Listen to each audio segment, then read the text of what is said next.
Kashi or Varanasi is said to be the first place was born. It was the idea of like what if our story ended here. The story is basically between these. So Kashi or Varanasi is said to be the first place where civilization was born in this world, like by the banks of the river Ganga. That's written in a lot of our books and scriptures. It was the idea of like what if our story ended here, like if that was the first city, like what if this world now has only one city left and everybody in the world and all the resources and all the major conflict now happens here in Kasi. So that was the setting for Kalki, and now we are in a world where the most life-giving river, the Ganga, is dry, and people in Kasi are just living in just like a very brutal survival of the fittest sort of way.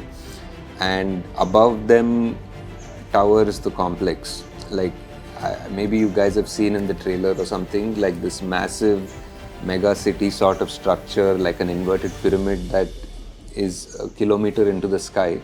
So that is the complex which has essentially everything. It's like paradise. It has all the greenery, resources, water, food, animals, everything that is not there in the world before. It's almost like a microcosm of what the world used to be like. And now the story is mainly set up here. It's between these two worlds, the people who are in the complex who control those resources and the people who are below in Kasi who don't have access, and these people in Kasi only just have a dream to enter the complex. In a way, it becomes a cycle. So for you to do the work to earn money to get into the complex is like one trap that you end up working for the complex and you finish your life before you can actually get in. So it's like one sort of a cycle, which is sort of something that happens today as well.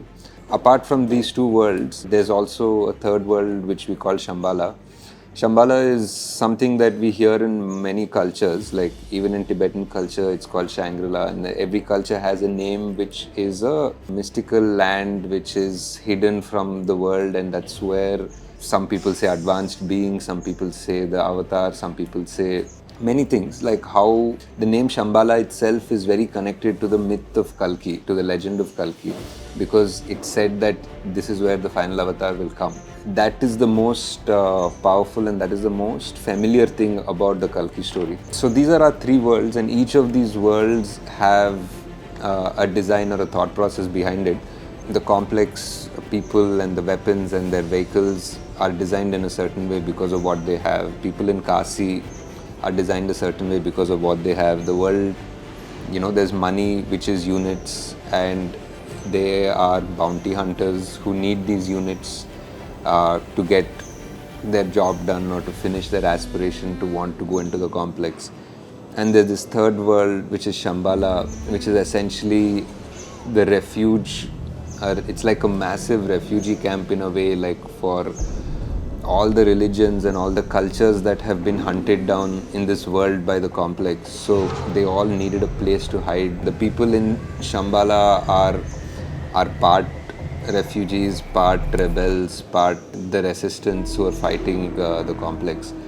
So the story is basically between these three worlds, and each of them are very unique in their own way, and how their paths cross and how the story goes forward.